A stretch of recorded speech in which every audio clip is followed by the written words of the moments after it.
first question would be the National Trust issue, the cut per se. Can you just give us some more details as it relates to this? Well, I don't want to talk specifically about National Trust, but I mean, generally, since I've come into government and even in opposition, I've talked about a zero-based budget, and that everybody has to justify every single cent that we're spending. I mean, right now we have a cash problem in the government. We're not generating enough revenue to cover all of the costs that we have, and we have to prioritize where we're going to spend our money. So the St. Lucia Tourist Board is gone as an entity that we've known it. The Jazz Festival has changed, and we've now made it into a summer festival. Radio St. Lucia is under review. The Printry is under review. The Post Office is under review. The St. Lucia Marketing Board is under review. The fisheries are under review. Government spends or transfers almost $114 million a year to different entities. And every single cent that we have is under review. In the case of the National Trust, the intention is that I don't believe that government should be paying for the recurrent expenditure of the trust. So if the trust has a business plan and wants to make an investment, then they're free to approach the government and make that request, and we'll invest it on the basis of the merit of the project. As I indicated to you previously, the trust had submitted a plan to Cabinet, of which Cabinet is still awaiting final information, a feasibility study, which called to convert the current museum into a conference facility, and the restoration of an older building to become the office of the National Trust on Pigeon Island. So I'm still waiting to see whether that makes financial sense. They talked about having to sell a piece of land that government gave them in town, and to invest over $6.5 million.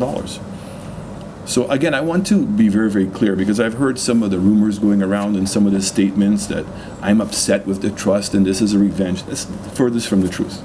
I've continuously said that the trust is an advocacy group, and I support and I respect them as an advocacy group. At no time has my government at any occasion tried to bypass the trust. In fact, the Dolphin Park investment that came went to the trust.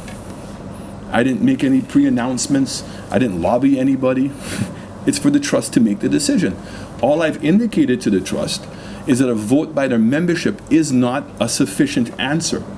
Then they must give us in writing the pros and the cons of the project and tell us what their position is. And so that when Cabinet now sits down to make a decision, that we have that information in order to be able to put into our decision-making process. So I'm not vexed with the trust, okay? But at the same time, the trust, as all entities in St. Lucia, are going to be required to justify how they're spending their money. And it's my job, I've been elected by the people, to make decisions to best benefit and reprioritize how we're going about the government's business. There are too many St. Lucians that are suffering. Too many. And who believe that government has abandoned them. And who believe that the decisions that we make on a day-to-day basis don't reflect their needs. So we have to reprioritize how we're spending the money in St. Lucia, and if there was enough money to go around, this would be a non-issue. But the fact is there isn't enough money, and I only ask people to ask themselves, is the action consistent with everything that we've been doing? So what do you make of proposed public perception about this accent of the finances that will come into the trust? Do you think that it will, I don't know? But I just answered the question.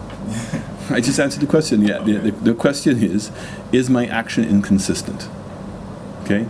Did I not go in, did the government not go in and say that the St. Lucia Tourist Board, as currently structured, we did not believe that it could fulfill? What did we do? Are you concerned in the matter that the information was leaked out to the public? How was it leaked out? The budget documents went to the all parliamentarians. Okay. And so therefore it obviously seems that the opposition, as they have been doing in the past, are championing the cause of the National Trust, which they're entitled to do. But all I'm asking is that where is the consistency?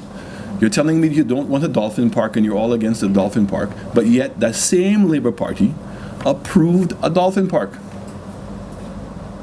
So I mean, I'm at a loss to understand the hypocrisy that's taking place.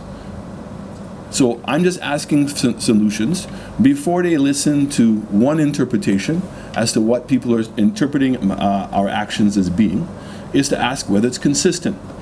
Have I not come to this podium and many meetings with you to say that when we go through the budget process that every single ministry and every entity is going to have to justify every dollar back to $1? Have I not said that? Have I not been making changes? There are entities that are continuously losing money that we put money into, and we're not in a position. If it is something that is an absolute essential, let us look at the National Trust. The government and the people of St. Lucia have vested, if I'm going to use their words correctly, our patrimony with them. What have they done to improve and strengthen that patrimony? There's an old saying that if you stay still, you're moving backwards. Have they been progressive? Okay, so all I'm saying is that the funds that we put in are being put in order to be able to improve the existing facilities. What is the trust doing itself to raise monies? I gave it a small